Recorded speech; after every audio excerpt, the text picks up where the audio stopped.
Oh, we can watch that Good Work video. Let's watch a little Dan Toomey Good Work. They had 1 million on a new video. Let's see what this is about. The mysterious new industry cranking out billionaires. I'm trying to crank a billionaire, you know what I'm saying?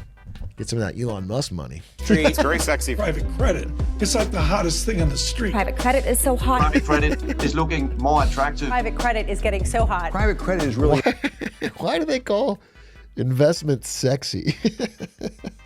Private credit. I want to fuck private credit. Private credit is looking breedable and submissive. Even credit, for a lot of viewers, that sounds kind of weird and, finance speak. It's just funds making loans to businesses. And that's all it is. Dude, I gotta say something. There's an epidemic, and it's gone on for my entire life. And it's people on Wall Street finding a different name for debt.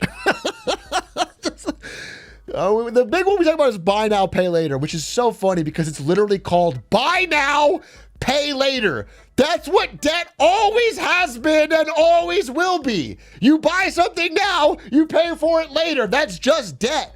Calling it buy now, pay later, calling it private credit, calling it IOUs, it's all just the same thing. It's different names for the same thing. Private credit is just a loan being made, usually to a pretty risky company, a highly indebted one, from a non-bank. So sometimes they call it... Oh, good. So it's a fancy way for a risky loan. That's never had any problems in American history. Like a CDO. Just make a really risky loan, but package it up in a nice name. Firms like Apollo, Ares, Blue Owl, and Oaktree swooped in from outside the traditional banking system and offered to lend to these risky businesses in exchange for some hefty interest rates. You know what's funny is, the problem with things like this is when it gets so big that their failure can ruin the economy and they have to get bailed out. If these companies did not get bailed out, I don't have a problem with it. If you want to give someone a risky loan, be my guest. Then when they don't pay the loan, you lose. Your company fails. I don't care. That's fine. I really don't care. There's nothing wrong with it. Like, I tell people not to use Klarna, but I don't have a problem with Klarna existing because Klarna's going to go out of business. Klarna's a bad business. People aren't going to pay the loans.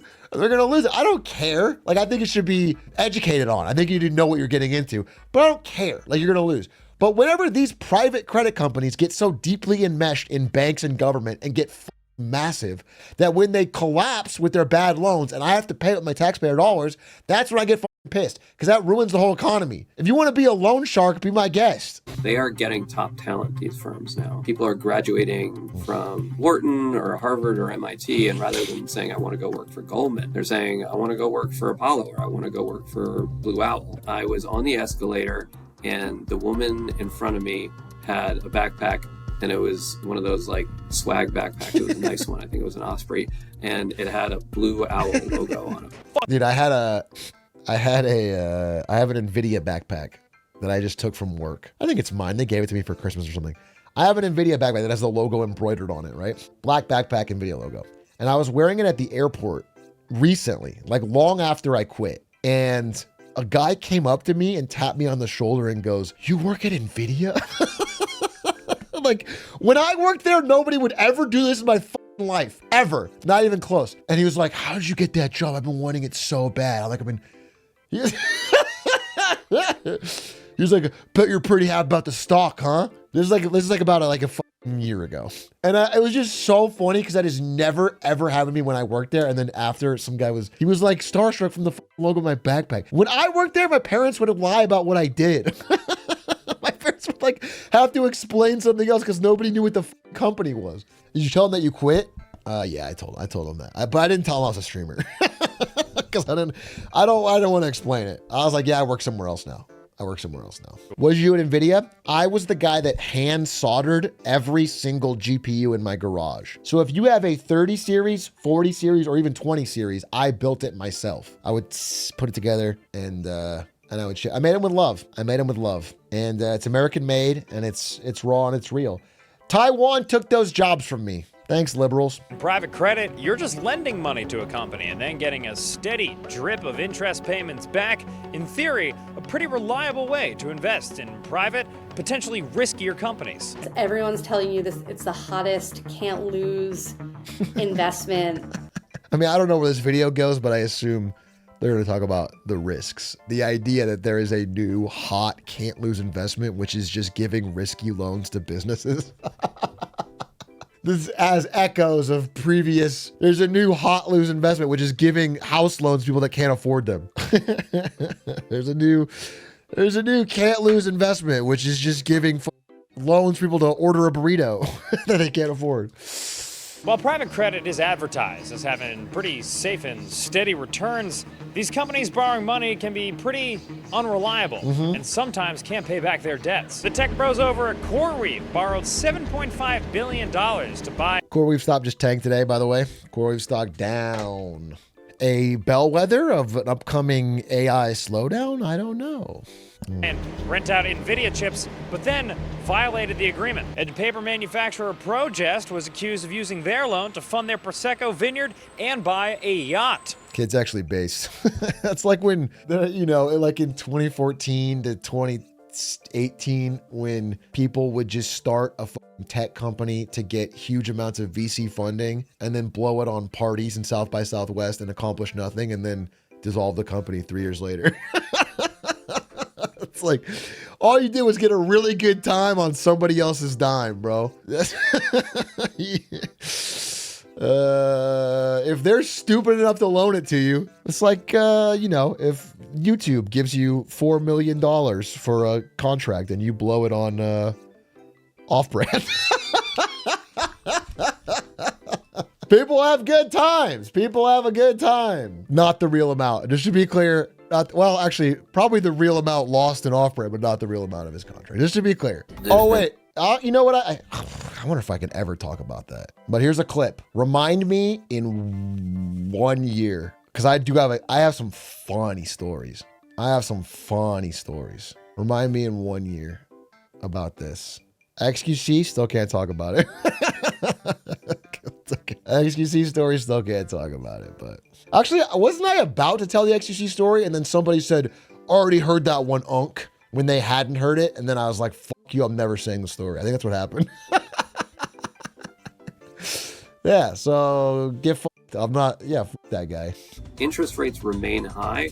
That means the cost of the debt for these companies remains high. If you combine that with a recession where their revenue is going down and inflation where their costs are going up, then you could actually... We will never have a recession or inflation in this country, as God is my witness.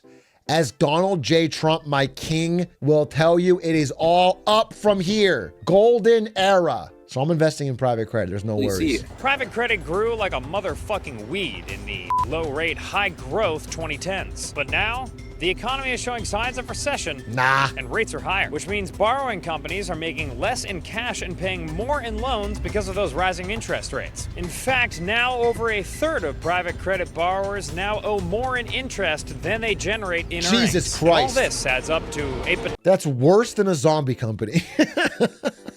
Owing more in interest than your company makes. That you're not a real company. You're dead. That you might as well be dead. That's not. Some of this stuff is a bit Schrodinger's cat, right? You have a box which is your private credit fund, and it's only really at the end of the 7 years, however long. God damn it! It's obviously so stupid. It's obviously a dumb idea, and it obviously will fail. But when it fails, please don't bail it out. Please Obama, don't come back and bail it out. Please Donald Trump, don't bail it out. Please don't bail it out. Christ, just let him fail. There'll be a lesson learned. Just don't bail it out. It could be backed by millions of transactions, like buy now, pay later transactions. Oh, that's good. Peloton contracts. Peloton contracts. If Northern Lion stops using Peloton, it's gonna be the straw that breaks the camel's back. Once his Peloton contract is unpaid, that's the triple B bond getting taken out of the bottom of the...